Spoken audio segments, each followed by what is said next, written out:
aula de hoje nós vamos falar um pouco mais sobre essa experiência do Joule. O Joule montou esse aparato experimental aqui que vocês estão vendo como uma forma de demonstrar experimentalmente que o calor era uma forma de energia. O que pra gente hoje está muito claro, assim que começaram as primeiras experiências com termodinâmica, não era tão claro para os cientistas da época, para os físicos da época. Muito se especulou a respeito do que era o calor, exatamente, o que fazia com que as pessoas, a temperatura dos objetos aumentasse, ou quando o que era transferido de um objeto para outro quando a gente colocava um objeto com a temperatura mais alta em contato com outro com a temperatura mais baixa. O que exatamente era transferido, né? Que quantidade era essa, o que era isso, era matéria, era um fluido. E a ideia de energia surgiu de algumas observações, mas ainda não era uma ideia consolidada. A experiência do Joule, essa experiência montada aqui, ela teve também a finalidade de demonstrar que eu poderia converter energia mecânica em calor, que era possível fazer isso. Então essas grandezas estariam relacionadas consequentemente. Então aqui nesse aparato eu tenho dois pesos que são liberados. E aqui essas pás são movidas, as pás aqui dentro desse calorímetro. Isso aqui é um corte, é como se estivesse sendo uma visão de raio-x dentro do calorímetro. Ele na verdade está todo fechado, vedado. Aqui os pesos, quando eles são soltos, né, eu tenho a transformação de energia potencial gravitacional em energia cinética, energia do movimento. E essa energia, ela é transferida para as pás que se movimentam, agitando o fluido e, consequentemente, aumentando a temperatura dele. Isso aqui é um termômetro que está acoplado aqui no calorímetro. Então, qualquer variação de temperatura aqui significativa vai ser medida por esse calorímetro. Então, com esse experimento, o Joule conseguiu mostrar que ele conseguia fazer com que a temperatura do fluido aqui dentro aumentasse com o movimento das pás. Então, mostrando definitivamente a relação entre energia mecânica e o calor.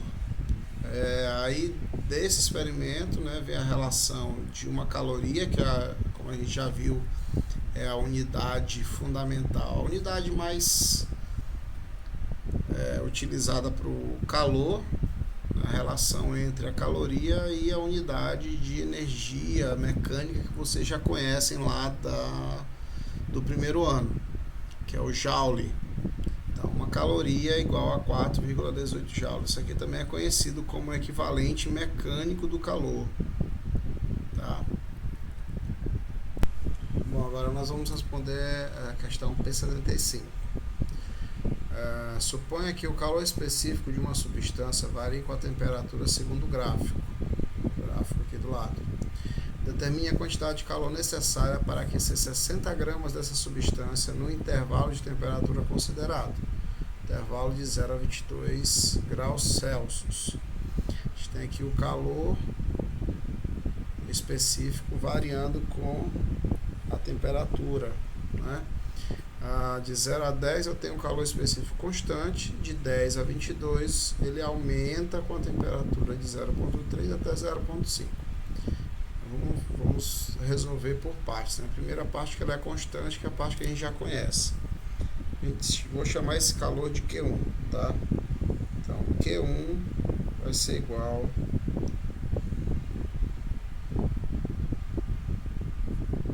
a MC delta θ, que é a nossa temperatura. Então está aqui a nossa equação montada. Então Q1 para a gente vai ser igual, a gente já sabe, massa é 60 gramas, o calor é 0,3 e o delta θ, a gente vê pelo gráfico, vai de 0 até 10, então 10 menos 0.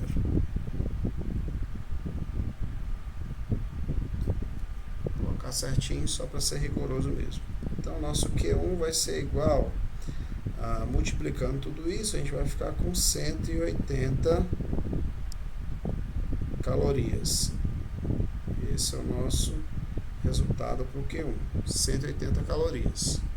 A gente não tem só o Q1, a gente tem também a segunda etapa, que é o Q2. Aqui vai ser o nosso Q2, tá? Vai ser o calor para ele passar de 10 para 22. Desse modo a gente vai levar o mesmo procedimento, só que para calcular. Primeiro a gente precisa calcular o calor específico.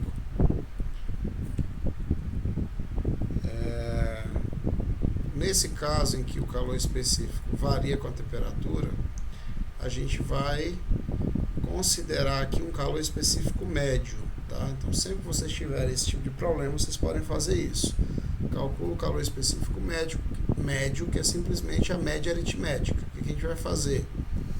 Vai somar esses dois, né? 0,3 mais 0,5 e dividir por 2.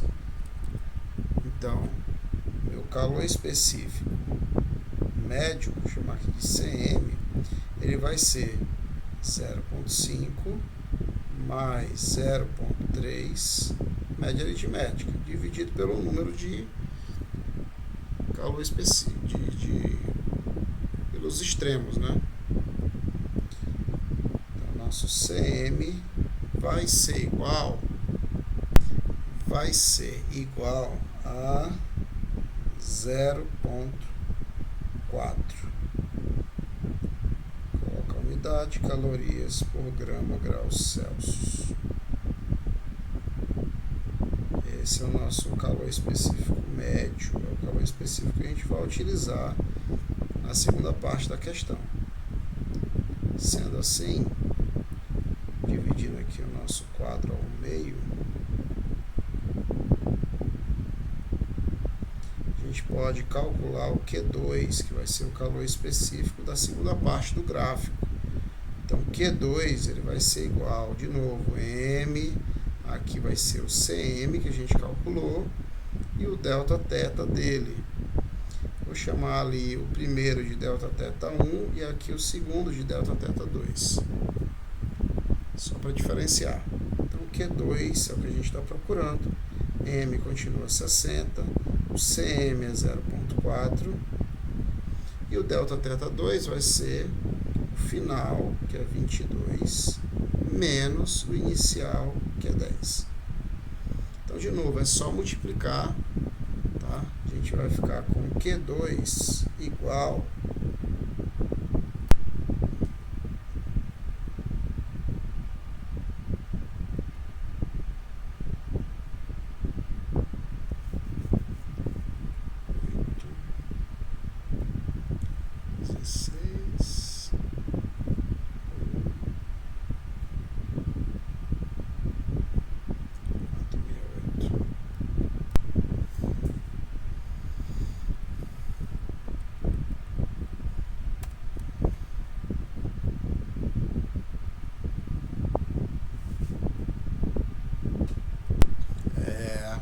Agora, pessoal, nós vamos começar a falar sobre uma outra fórmula de calcular o calor. Porque quando a gente fala de certos processos, a gente não vai ter a variação de temperatura envolvida nesse processo, que é justamente a mudança de fase. Mudança de fase é quando eu tenho a transformação de uma fase para outra. Normalmente eu costumo falar de estado. Mas para a termodinâmica a gente vai falar em fase, não em estado, né? Então, passou do sólido para o líquido, a gente chama de mudança de fase, líquido para o vapor, né? Estado de gás para o sólido e assim sucessivamente, todas as transformações recorrentes, né?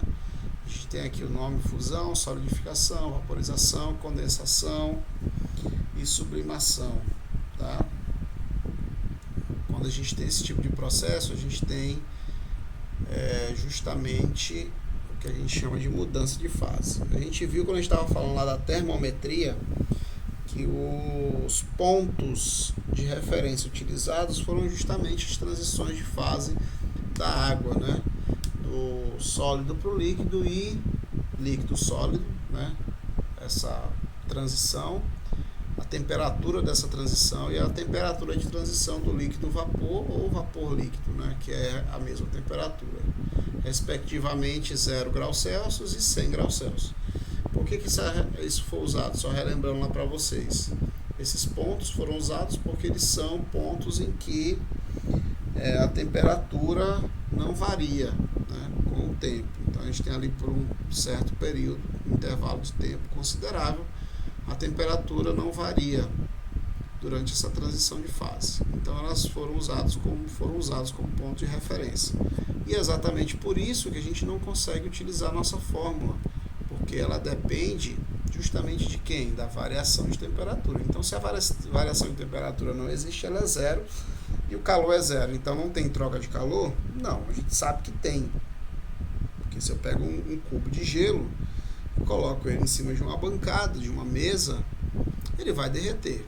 Para derreter, ele tem que absorver calor. A mesma coisa acontece quando a água começa a mudar do estado líquido para o estado de vapor, de gás. Também tem a absorção de calor. Se eu desligar a chama, ela não vai transitar do estado de líquido para o estado de gás sem absorver calor.